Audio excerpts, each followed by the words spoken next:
Welcome everyone to the 2017 National Drone Show and Government Video Expo. We want to thank everyone for coming today and for particularly being here this afternoon as we have 4 of our award-winning filmmakers from this year's DC Drone Film Festival. First off, we have Victor Chu, who he is a winner for our shorts category with his film Giants Droney.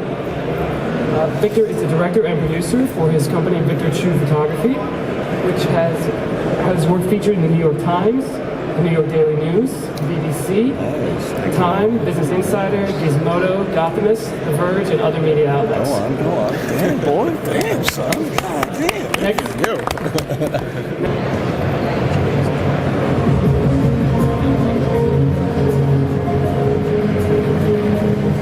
Feeling inspired? Good eye.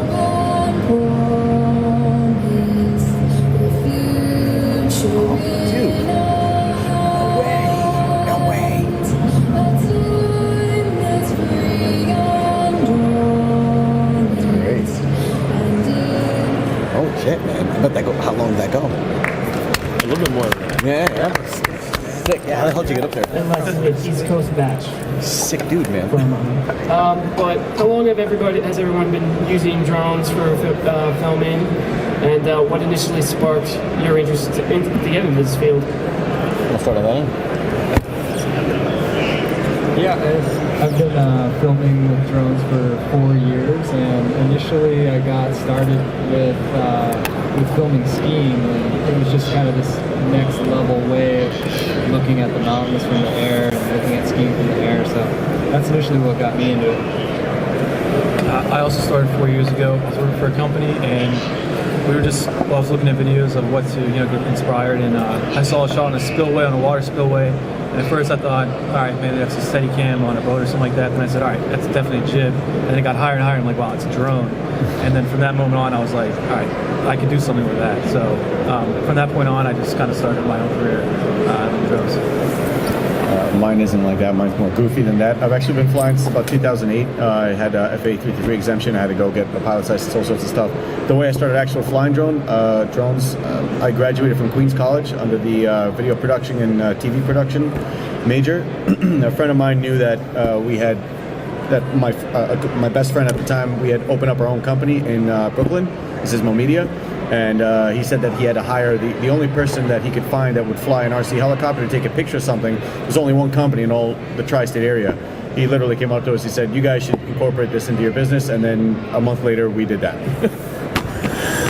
All right, so I started in 2014, and I made a video of New York City, and then it went viral. So, and then I continued. Yeah.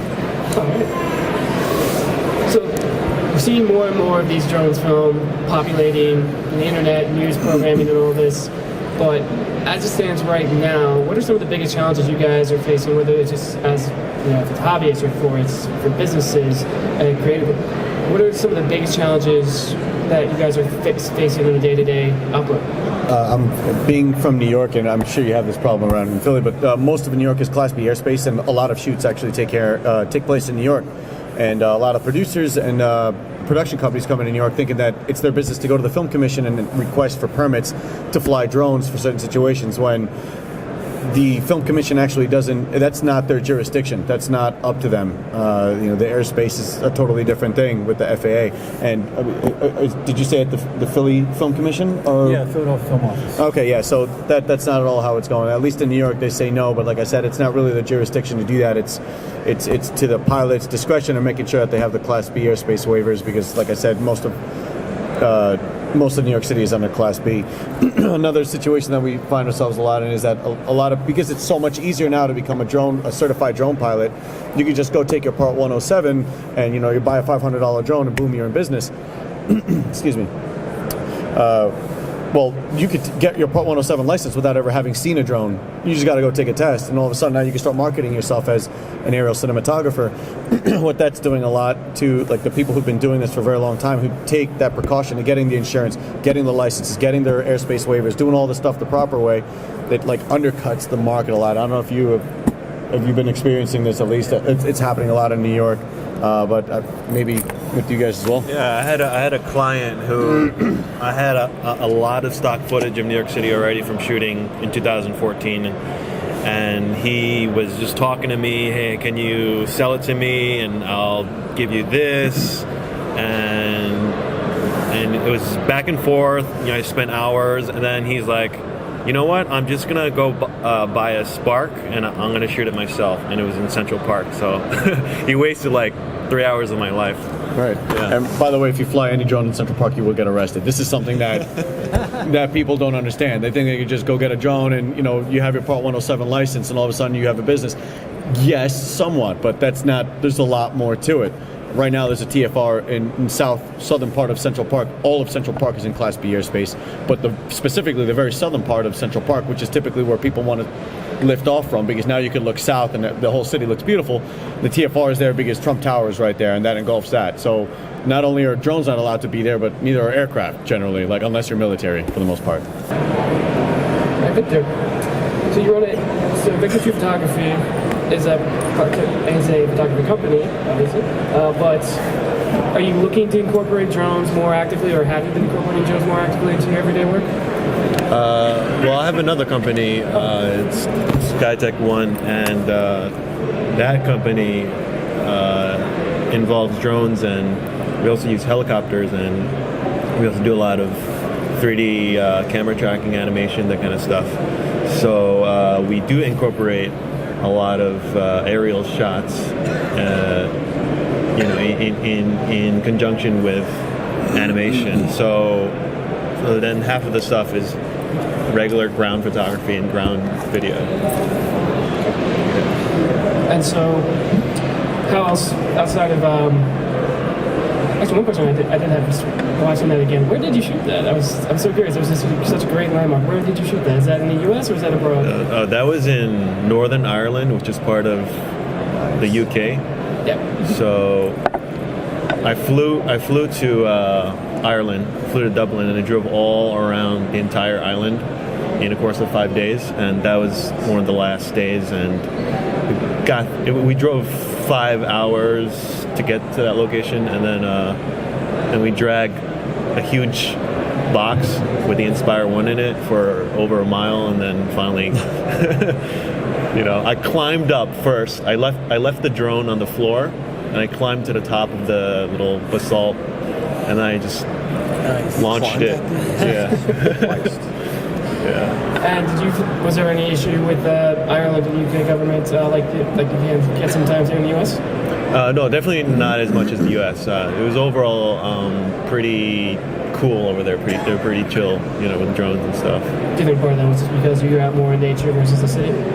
Yeah, it was just way more nature out there. Yeah.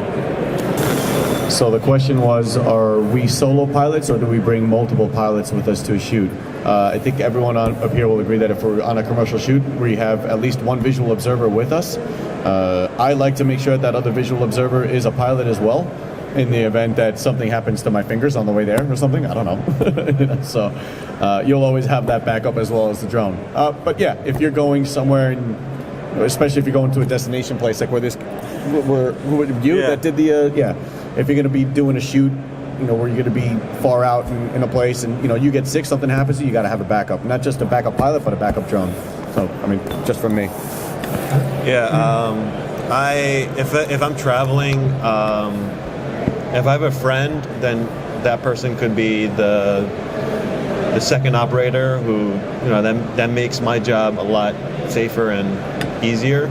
But if I'm shooting by myself, I may have two drones, but I'm shooting. Maybe someone is like a random person, a stranger is a VO, visual observer. So, yeah. I was going to ask where you shot in Windows, Ireland, and just out of curiosity, was that commission work, or are you just going out to explore and get more footage, or real? Yeah, for most of my traveling, I self-fund the travel, but occasionally I'll have like a tour company. They'll pay me like,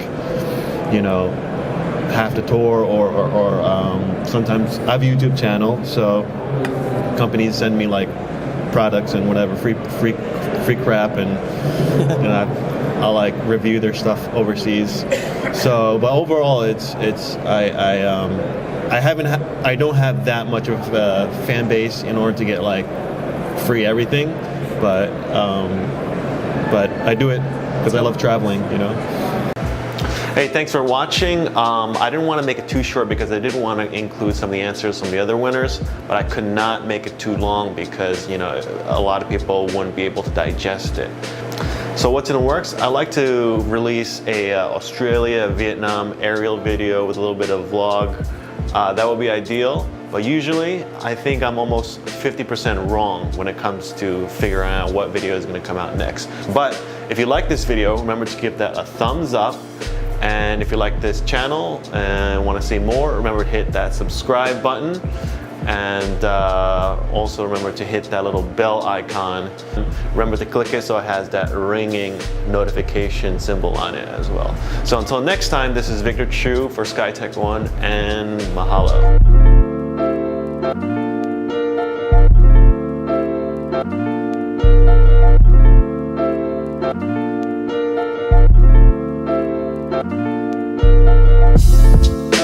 right back.